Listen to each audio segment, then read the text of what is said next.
Why does life so often feel unfair?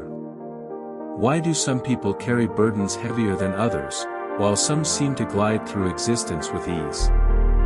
Why are we given pain without asking for it, and loss without deserving it? These questions are not new, they have haunted human beings for thousands of years. And nearly 2 millennia ago, one man, an emperor no less, wrestled with the same weight, Marcus Aurelius. Imagine the life he lived. On the surface, he had everything: power, wealth, and the highest title in the world, ruler of the Roman Empire. But beneath the crown was a man constantly tested. He buried many of his children. He faced betrayal from people he trusted. He ruled during plagues that devastated his people. He commanded armies while carrying the knowledge that his own life was fragile and temporary. For all his power, he could not bend the world to fairness. Yet in his private writings, later called Meditations, Marcus recorded a wisdom that has outlived empires: life is not fair, and it was never promised to be. What matters is not whether life treats us equally, but how we respond to its unequal weight. This is the heart of Stoicism, and the reason his words still pierce the soul today. Think about your own life for a moment. Perhaps you have faced rejection where others were accepted. Perhaps you have worked hard and seen someone else rewarded instead. Perhaps you have watched tragedy touch your family while others remain untouched. These moments sting because deep down, we crave a sense of balance, a world where good deeds are rewarded and pain is given only to those who deserve it. But the world does not operate on that scale. Nature is indifferent. Life flows according to its own laws, not our preferences. Marcus Aurelius urged himself to remember this truth each day. He wrote, "You have power over your mind, not outside events. Realize this, and you will find strength." Notice what he does not say. He does not claim that injustice will vanish, or that pain will become evenly distributed. Instead, he draws a line between what belongs to us and what does not. The unfairness of life lies outside our control. But how we meet it, that is entirely ours. This is the Stoic way, to turn inward when the outer world shakes us. To remind ourselves that fairness is not given, but meaning can still be chosen. And while we may not control the storms, we can control the sailor we become in steering through them. Think of a storm at sea. The wind is violent, the waves merciless, and the ship creaks as if it might split in two. Is this fair to the sailor who has done nothing wrong? Fairness has nothing to do with it. The storm is not personal, it is simply what storms do. What matters is whether the sailor panics and collapses, or steadies himself at the helm and navigates through. Life, in its apparent unfairness, is the same. Marcus Aurelius lived with this metaphor constantly before him. He was emperor, but he considered himself no different from any other human being tossed upon the waves. His writings were not for display, but for survival, notes to himself to stay upright when the sea roared. And in that, we find guidance for our own struggles. Because the truth is, life will never be equal. Some are born into wealth, others into poverty. Some are born into peace, others into war. Some will face loss early, others later. This unevenness will always exist. The question, then, is not, why is life unfair? The question is, given that life is unfair, how will I live? The Stoic answer is this: live as if you were made for the challenge. Live as if every burden placed upon you is your training ground.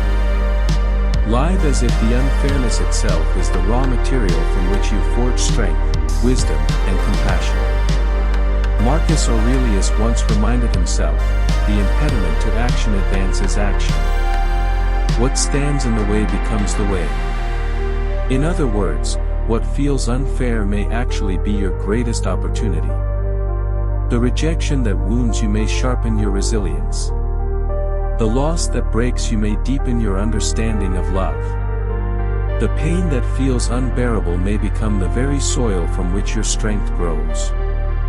When you begin to see life this way, unfairness does not disappear, but it loses its power to poison you. You begin to accept that the world is not arranged for your comfort, and yet you can still rise within it.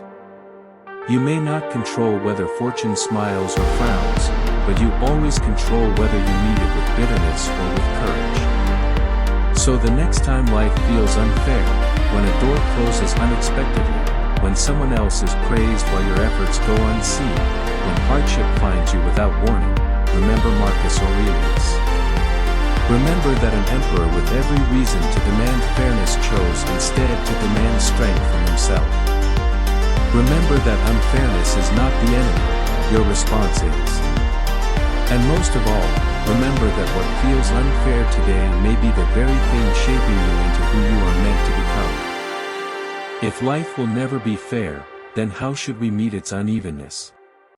Marcus Aurelius answered this with a discipline that was both simple and radical: focus only on what is within your control, and let go of everything else. To him, this was not an abstract idea but a daily practice, one that determined whether he lived as a victim of circumstance or as a master of himself. Consider your own frustrations. A colleague is rewarded when you worked harder. A loved one leaves without explanation.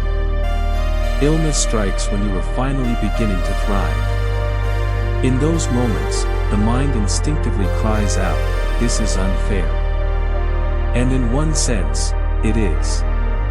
But Marcus would ask, is it useful to dwell on that thought? Does it strengthen you, or does it weaken you? He reminded himself again and again, the world outside your mind is not yours to command. What others do, what fate brings, what time takes away, none of these bow to your will. But your thoughts, your choices, your responses, these are yours. If you waste your energy trying to bend what cannot be bent, you only exhaust yourself. If you direct that same energy toward mastering your own mind, you discover a power no one can take from you. Think of it this way: imagine carrying a heavy stone on your back. You complain that it is unfair, that others walk freely without weight. But complaining does not make the stone lighter, it only adds suffering to suffering. What Marcus Aurelius teaches is this: put down the complaint, and focus on how you will carry the stone. Adjust your stance. Strengthen your back. Walk with dignity despite the burden. In time, the very weight that once crushed you becomes the proof of your strength. This shift in perspective is not easy. The mind wants to blame, to rage, to collapse under unfairness. But Marcus practiced reminding himself each morning, you will meet with selfish, ungrateful, deceitful, envious, unsocial people. They cannot harm you, for their nature is like this. Notice the wisdom here. He did not demand that people stop being unfair, he accepted that some always will be. His freedom lay not in changing them, but in choosing not to be harmed inwardly by their behavior. There is a strange kind of peace that comes when you finally stop wrestling with what you cannot control. It is like unclenching a fist that has been tight for years. You realize that much of your suffering did not come from the event itself, but from your demand that it should have been otherwise. Letting go does not mean indifference, it means clarity. You see the world as it is, not as you wish it to be. And in seeing clearly, you act more wisely. Take an example from nature. The fire does not complain when rain falls, it simply adjusts, crackling less, waiting for dryness to return. The tree does not rage against winter, it sheds its leaves, conserving strength until spring. They do not expect fairness from the universe, and in that acceptance, they endure.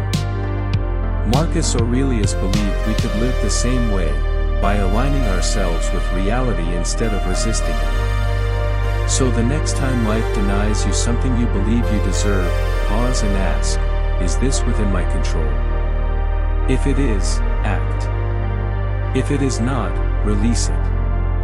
This simple division is the foundation of Stoic freedom. The more you practice it, the less unfair life feels, because you no longer measure fairness by outcomes you cannot dictate, but by the integrity with which you respond. And what happens when you live this way? You stop being tossed around by fortune. You stop being enslaved to outcomes. You become, in Marcus's words, like a rock against which the waves break, but it stands firm, and the raging of the sea falls still around it. Unfairness still crashes upon you, but you no longer shatter. You remain steady, not because the world is gentle, but because you have built strength within. This is the paradox of Stoicism. By accepting the world's unfairness, you discover a deeper kind of justice, the justice of living true to yourself, unshaken, uncorrupted, unbroken. And in that, you find a freedom greater than any external fairness could give. So when life feels unfair, remember Marcus Aurelius. Remember that the universe owes you nothing, and yet you owe yourself everything. You owe yourself the discipline to master your mind. You owe yourself the courage to act where you can, and the wisdom to release where you cannot. You owe yourself the strength to carry your stone without complaint, until the day comes when you realize that the stone has been shaping you all along. When life feels unfair, it often comes in the form of pain, the kind that makes you ask, why me? Marcus Aurelius knew this question well. He endured illness, betrayal, and devastating personal losses. Yet instead of collapsing under pain, he asked a different question: how can this serve me? He reminded himself, if you are distressed by anything external, the pain is not due to the thing itself, but to your estimate of it, and this you have the power to revoke at any moment. These words are not a denial of suffering. Marcus felt pain as deeply as anyone, but they are a reminder that pain is not only what happens, but also what we decide it means. Think about the last time you were hurt. Perhaps you lost someone dear. Perhaps a dream collapsed. Perhaps your body betrayed you with sickness. The first wave of pain is unavoidable: grief, disappointment, fear. But the second wave, the one that lingers, comes from the story we attach to it. This should not have happened. This is unfair. This has ruined me. Marcus understood that while the first wave is natural, the second is optional. And it is in refusing that second wave that strength begins. Imagine a blacksmith at work. The iron does not enjoy the fire. It does not enjoy being struck by the hammer. Yet through heat and force, it is shaped into something strong, sharp, and useful. Life treats us in much the same way. Pain is the fire. Hardship is the hammer. Unfairness is the forge. And though it hurts, it also shapes us into beings of resilience, wisdom, and depth. Marcus Aurelius chose to see pain not as punishment, but as training. Every time the world seemed cruel, he asked, what virtue can I practice here? In illness, he practiced patience. In betrayal, he practiced forgiveness. In loss, he practiced gratitude for what once was. Instead of demanding that life remove the test, he chose to strengthen himself for the test. This perspective does not remove pain, but it transforms it. Think of it like carrying a heavy pack up a mountain. At first, it feels unbearable. But as your muscles grow, the same pack becomes lighter. Eventually, you realize it was not only the destination that mattered, it was who you became through the climb. There is a line from Marcus that captures this spirit: the art of living is more like wrestling than dancing. For what stands ready and firm is harder to overthrow. Notice his choice of words: wrestling, not dancing. Life is not graceful, not always smooth. It grapples with you, throws you to the ground, tests your strength. But each fall is also a chance to rise with more stability. Each struggle teaches balance, endurance, and composure. Consider how this applies to you. Maybe you are facing rejection that cuts deep, or responsibilities that feel too heavy. Instead of asking, "Why me?" try asking, "What can I learn here? What strength can I build through this?" When you adopt this perspective, pain becomes less of an enemy and more of a mentor. You stop seeing yourself as a victim of unfairness and start seeing yourself as a student of resilience. It is important to remember, Marcus did not come to this easily. His writings were reminders to himself precisely because he struggled too. He was not immune to despair. But he returned again and again to the idea that life is not meant to be painless. Life is meant to be lived with courage in spite of pain. And that courage is available to everyone, no matter their circumstance. Think of someone you admire, not for their easy life, but for the way they carried hardship. Often, it is not the fairness of their story that inspires you, but their response to unfairness. Their dignity in loss. Their perseverance in suffering. Their refusal to be broken. That is the essence of Stoicism, and it is the legacy Marcus Aurelius left behind. So when life feels unfair, when pain strikes without warning, do not ask to be spared. Ask instead to be strengthened. Ask to see what you can endure. Ask to discover what kind of person you can become when tested. Because in the end, the measure of life is not how gentle it was with us, but how strong, wise, and compassionate we became in facing its storms. Marcus himself, with all the weight of empire on his shoulders, with loss in his heart and enemies at his door, could have cursed the gods for unfairness. Instead, he chose to write words that would guide generations. The impediment to action advances action. What stands in the way becomes the way. In other words, what feels unfair may be the very thing that carries you closer to greatness, if you allow it.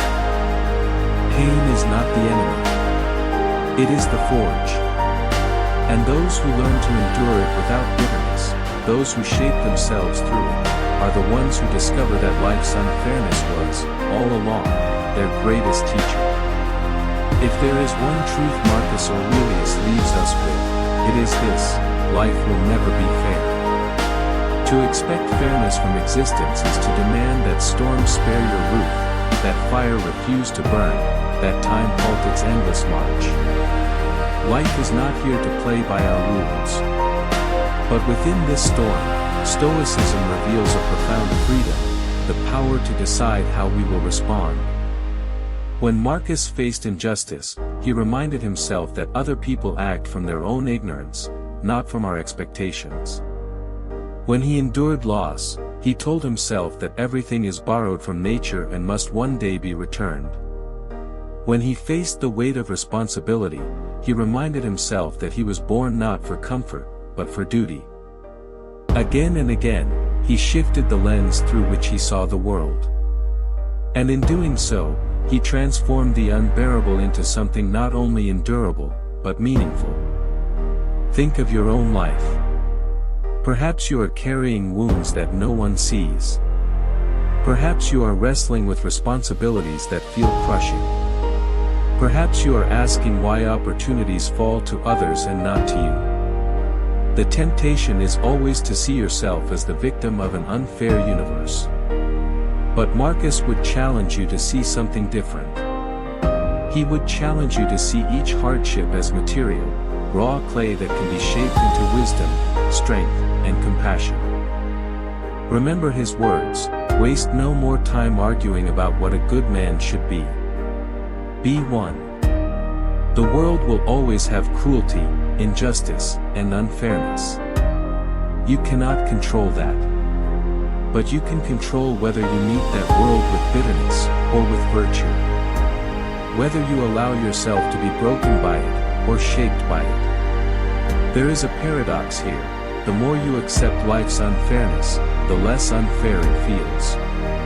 Because unfairness implies an expectation that life owes you something. But life owes you nothing. And in releasing that demand, you gain everything: freedom from resentment, strength in the face of loss, and peace in knowing that your worth was never tied to circumstances, but to character. Picture Marcus in his tent at night, riding by the dim glow of a lamp, his empire on the edge of collapse. He did not know these words would one day inspire millions. He was writing only to remind himself, a man alone with his struggles, trying to stay upright in a world that seemed hostile. Yet the discipline of his mind, the choice to meet unfairness with virtue, gave his words power that echoes through centuries. If he could find calm in chaos, perhaps so can you. So when life feels unfair, remember, you cannot always control the path, but you can always control the steps you take. You cannot stop the storm, but you can learn to sail. You cannot erase pain, but you can refuse to let it define you. And in that choice lies the very thing Marcus Aurelius wanted us to discover: the art of living well, not in a perfect world, but in this one. If you carry one lesson from the Stoics, let it be this: unfairness is not an obstacle to life, it is life. And the way you meet it will decide the quality of your days. So stand firm. Accept what you cannot change. Shape what you can. And when the weight of life presses on you, remember, what stands in the way becomes the way. Thank you for walking this path with me today. If this reflection made you think differently about life, subscribe to The Thinking Path for weekly wisdom and timeless philosophy. Comment below with your favorite Stoic quote, I'll pin the best one. And if you'd like to keep exploring, watch the next video right here. Until then, stay strong, stay thoughtful, and I'll see you on the next one.